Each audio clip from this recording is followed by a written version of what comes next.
So mga idol, no, i-clear ko lang sa inyo mga idol, ang presyo po nito 3,800.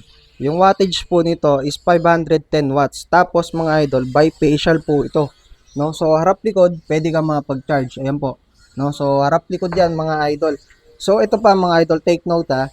So within NCR lang po, no. So ang kayang pa-delivera nito within NCR, no. So through Lalamove po tayo. Tapos mga idol, wala tayong stocks niyan dito, no. So ito, may may-ari nito, customer ko po yung may-ari nito, taga Batangas pa.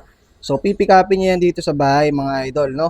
So itong panel na to mga idol, kung gusto niyo magkaroon ng ganito, is bibilin natin to sa warehouse, no. So kumbaga parang uutusan niyo lang ako, then sagot niyo yung shipping nito, no. Papunta dun sa bahay niya mga idol.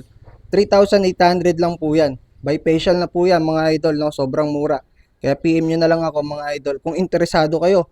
Pas tayo sa kwentuhan mga idol, no.